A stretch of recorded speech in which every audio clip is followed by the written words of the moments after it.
எப்படியோ பல திருப்பங்களை செஞ்சு கடைசியாக வந்து இப்போ பழனி வேலை திருப்பி வீட்டுக்கு கூட்டு வந்துட்டாங்க. ஏற்கனவே ஒரு தடவை இப்படி தான் வந்து ஒரு வீட்டை விட்டு போனார். அவங்க அம்மா வந்து கேட்டாங்க, அதனால் வந்து ஒரு அனுப்பிவிட்டுறலாம் அப்படின்னா முடிவு பண்ணி அனுப்பிவிட்டு கடைசியில் ஒரே நாள் திருப்பி வந்து சேர்ந்தார்.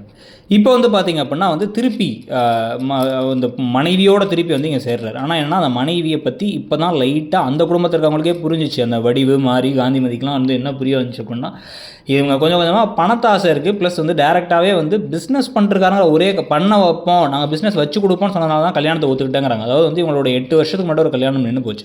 இப்போ கல்யாணம் முடிஞ்சு 1 மாதத்துக்கு திருப்பி வந்தாங்க. அவங்க அம்மா வீட்டில் தான் இருக்காங்க. இருந்தாலுமே வந்து அவங்க ஒரு வைராக்கியத்தோடு இருக்காங்க. என்ன அப்படின்னா, ஒரு பிஸ்னஸ் பண்ணாத, தனியாக வந்து சம்பாதிக்காத ஒரு மாப்பிள்ளையை கல்யாணம் பண்ணிக்க மாட்டோம்ட்டு அதெல்லாம் பண்ண வைப்போம், நாங்கள் பணம் நிறைய கொடுப்போம்னதுக்கப்புறம் வந்துட்டு இங்கே வந்து எங்களுக்கு ரூம் சின்னதாக இருக்குன்னு பேசிக்கிட்டு இருந்தாங்க இவங்க.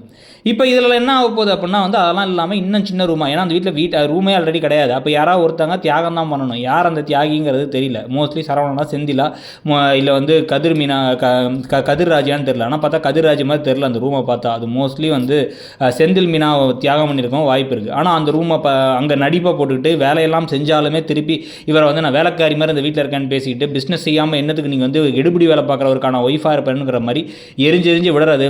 அவங்களுடைய மறுமுகத்தை வந்து தன்னுடைய கணவருக்கு மட்டும் முதல்ல காமிக்கிறது, அங்கேருந்து மற்றவங்களாம் அவங்க லைட்டாக புரிஞ்சுக்கிறது அப்படின்னு சொல்லிட்டு பலவிதமான ட்ராக்கள் இந்த கதையில் வரப்போகுதுங்கிறது தெளிவாக தெரியுது. ஆனால் இதெல்லாம் ஒரு பக்கம்னா, இன்னொரு பக்கம் அரசியன் குமரவேலுடைய லவ்வுக்கு வேறு, அது தேவையில்லாத ஒரு லவ்வுக்கு ஹெல்ப் பண்ணுறேன் அப்படின்னு சொல்லிட்டு இந்த சுகன்யாவே இறங்குறாங்க. ஏன்னா பழி வாங்குறாங்களாமா. ஏன் அப்படின்னா, இந்த வீட்டை விட்டு எப்படியா அந்த வீட்டுக்கு வந்துடணும், நம்ம திருப்பி பணக்காரங்க வீட்டுக்கு வந்துடணும், நம்ம கணவர் இங்கே இருக்காரு, அது நமக்கு பிடிக்கல, அதை வந்து மாற்றி அமைக்கிறதுக்காக இப்படி ஒரு வேலையை செய்கிறோம், இன்னொரு தேவையில்லாத வேலையை வேறு அவங்க வேறு செய்ய போகிறாங்க.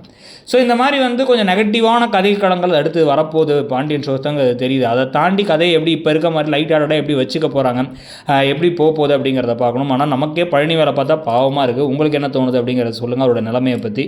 அப்படியே இடம்பொருள் சேனலை மறக்காமல் சப்ஸ்கிரைப் பண்ணி அந்த பக்கத்தில் இருக்க பெல் ஐக்கானையும் கிளிக் பண்ணிவிடுங்க. அப்போ தான் வீடியோஸோட நோட்டிஃபிகேஷன் உங்களுக்கு வரும். தேங்க்யூ.